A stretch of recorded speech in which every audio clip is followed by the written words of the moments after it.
ఏఏ కాస్ట్ ఏఏ వద్దు ఉద్యోగులే ముద్దు కృత్రిమ మేధ ఖర్చు భారంగా మారడంతో కంపెనీల పునరాలోచన.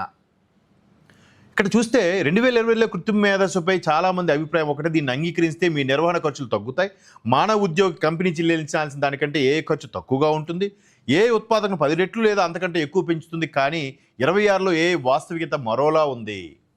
అందుకే భవిష్యత్తుని ఎవడూ డిసైడ్ చేయలేడు. ఇక్కడ చూడండి, ఉత్పాదకత 10 రెట్లు పెరగడానికి బదులు ఏ ఖర్చు విపరీతంగా పెరిగింది.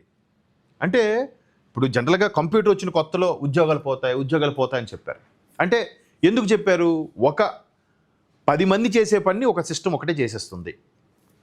ఫర్ ఎగ్జాంపుల్ అకౌంట్స్, ఫైనాన్స్ సంబంధించి చూడండి, రాసుకునే ఉండాలి, పెద్ద పెద్ద పుస్తకాలు రాసి అన్నీ చేసేవారు. అదంతా సింపుల్గా డేటా టకటకటక ఎంట్రీ చేసి అది నిక్షిప్తంగా ఉంచుకునేవారు. అవి ఎక్కడో భద్రపరచకన్నా సింపుల్గా ఒక హార్డ్ డిస్క్లో పెట్టుకుంటే అయిపోయేది. సో ఆ తర్వాత అవన్నీ డెవలప్ చేయడానికి మరలా అదే లక్షల ఉద్యోగాలను కల్పించింది.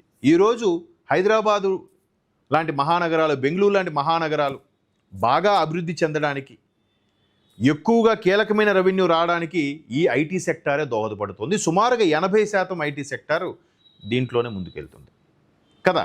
ఈ నేపథ్యంలో ఇక్కడ కృత్రిమ మేధస్సు వల్ల మరలా ఉద్యోగాలు పోతాయి అనుకుంటున్న నేపథ్యంలో ఒక 10 మంది చేసే పని కృత్రిమ మీద ఒక్కటే అన్నీ చేసేస్తున్నా, 10 మంది కూడా అవసరం లేదు, దానికి సరిగ్గా కమాండ్ ఇస్తే అదే అన్నీ చేసేస్తుంది అన్నప్పుడు దాని వ్యయం ఎక్కువైపోతుంది. అంటే ఈ 10 మందికి 10 లక్షల జీతం ఇస్తే దానికి అయ్యే ఖర్చు 20 లక్షలు అవుతుంది. అలాంటప్పుడు అది ఎందుకు పెట్టుకోవాలి?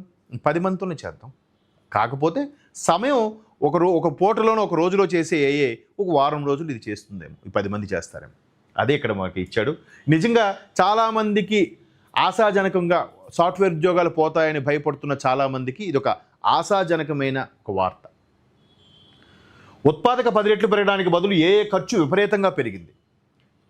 క్లౌడ్ వంటి ఏఐ టూల్స్ ఉపయోగించడం కంటే సమర్థులైన ఒక ఉద్యోగి జీతం ఇవ్వడమే చౌక అని కొందరు పరిశ్రమ నిపుణులు సూచిస్తున్నారు. ఏఐకి సంబంధించిన ఖర్చుల సమస్య ఎంత తీవ్రంగా మారిందంటే మైక్రోసాఫ్ట్, ఊబర్ వంటి దిగ్గజ కంపెనీలు కూడా తమ ఏఐ ఖర్చును సమర్థించుకోవడానికి కష్టపడుతున్నాయి. గత వారం ఇచ్చిన కొన్ని నివేదికలు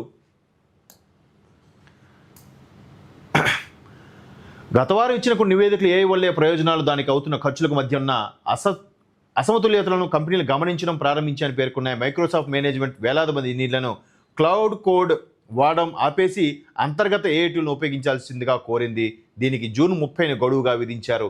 తమ ఉద్యోగులపై క్లౌడ్ కోడ్ను రుద్దిన కేవలం కొన్ని నెలలకే మైక్రోసాఫ్ట్ ఎందుకు ఆంథ్రోపిక్ టూల్ నుంచి తప్పుకుంటున్నదో బహిరంగ వ్యాఖ్యానించినప్పటికీ ఉద్యోగులు క్లౌడ్ కోడ్ టోకెన్ల కోసం విపరీతంగా డబ్బు ఖర్చు చేస్తున్నవి దీనికి కారణమని నివేదికలు సూచిస్తున్నాయి.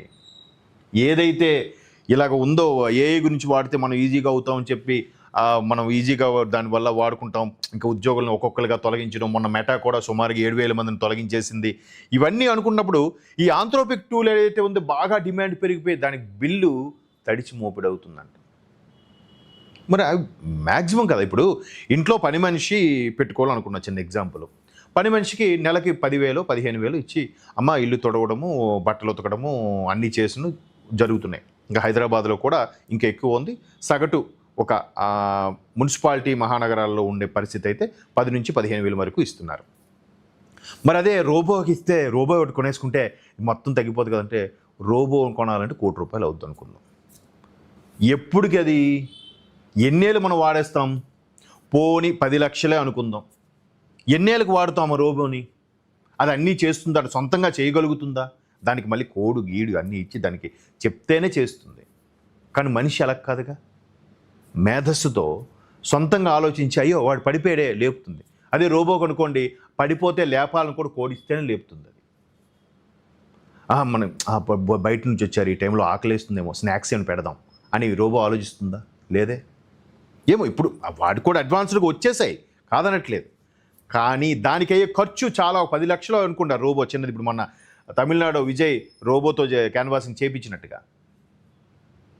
కాకపోతే ఇలాంటివన్నిటితో పోల్చితే మెల్లమెల్లగా ఖర్చు ఎక్కువ, డిమాండ్ పెరిగే కొద్దీ ధర కూడా పెరుగుతుందిగా. ఎకనామిక్ లా ప్రకారం ధర పెరిగింది కాబట్టే ఖర్చు వ్యయం ఎక్కువైంది. కాబట్టి ఇక్కడ చూడండి, తమ ఉద్యోగుల క్లౌడ్ కోడ్ రుద్దిన కేవలం కొన్ని నెలలకే మైక్రోసాఫ్ట్ వాళ్ళు ఎందుకు ఆంథ్రోపిక్ టూల్ నుంచి తప్పుకుంటుందో బహిరంగ వ్యాఖ్యానించినప్పటికీ ఆంథ్రోపిక్ టూల్ నుంచి సైడ్ అయిపోయి మనం ఇంటర్నల్గా డెవలప్ చేసిన ఏఐనే వాడండి అని అంటుందంట. కొన్ని నెలలకే ఏదైతే ప్రపంచాన్ని ఇది కరెక్ట్గా మొన్న 2025 ఇయర్ ఎండింగ్లో అంటే థర్డ్ క్వార్టర్లో అనౌన్స్ చేశారు. ఇప్పుడు కొన్ని నెలలకే ఈ స్టేట్మెంట్ తీసుకుంటున్నారు. సో భయపడాల్సింది లేదు. చూద్దాం మరి దీన్ని ఎక్కువగా కంపెనీలు వస్తే అప్పుడు మరలా ధర తగ్గే అవకాశం ఉంది. ప్రస్తుతానికి కొత్తలో కాబట్టి ధర ఎక్కువగానే ఉంటుంది. మొబైల్ ఫోన్స్ కూడా అంతేగా, స్టార్టింగ్లో చాలా కాస్ట్ ఉండేవి, ఇప్పుడు అలాగా తగ్గిపోయాగా. 6,000 7,000 కూడా స్మార్ట్ ఫోన్లు వచ్చేస్తున్నాయిగా.